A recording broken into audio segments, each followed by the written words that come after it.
syndrome de larva migrant. Fait le syndrome, on a deux types de syndrome, la toxocarose ou l'anisakhiose. On commence par la toxocarose. La toxocarose, on a deux nématodes sont responsables de la toxocarose humaine. La toxocaracanie, parasite du chien, toxocaracati, parasite du chat. Donc, le chien ou le chat vont éliminer les selles des œufs embryonnés.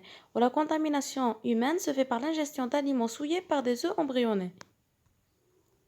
Au la clinique, les symptômes sont provoqués par la migration et la survie dans l'organisme de larves en impasse parasitaire.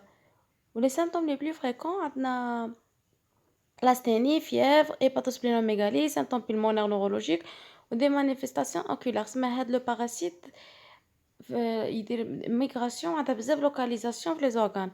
Pour le diagnostic, on a les examens biologiques hyper-éosinophilie supérieure à 20 000, hypergammaglobulinémie ou élévation des IgE. Ou la sérologie, c'est un meilleur outil de diagnostic. Donc, on passe pour le deuxième syndrome, l'anisakhiose.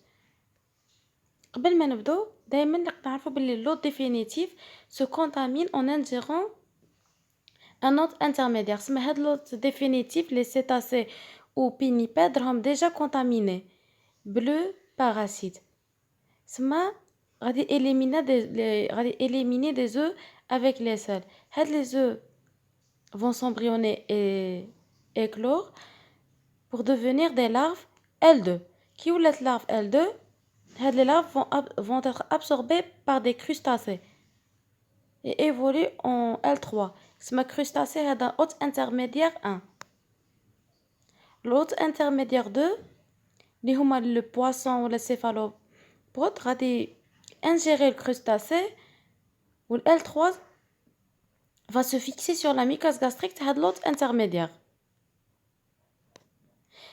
Les cétacés, les baleines ou dauphins, l'hôte intermédiaire, c'est en fait on ingère l'hôte intermédiaire 2, les poissons ou céphalopode. Mais accidentellement, l'homme peut se contaminer par l'hôte définitif. C'est l'homme ou hôte accidentel. L'homme se contamine en ingérant du poisson cru. Ou cliniquement, on a un syndrome pseudo-ulcéreux.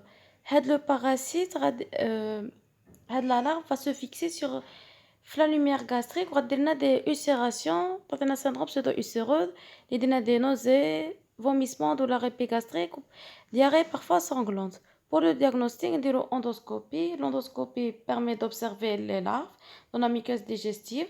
On a des études histopathologiques de biopsie ou de pièces opératoires. Le sérodiagnostic peut être utile, ça dépend.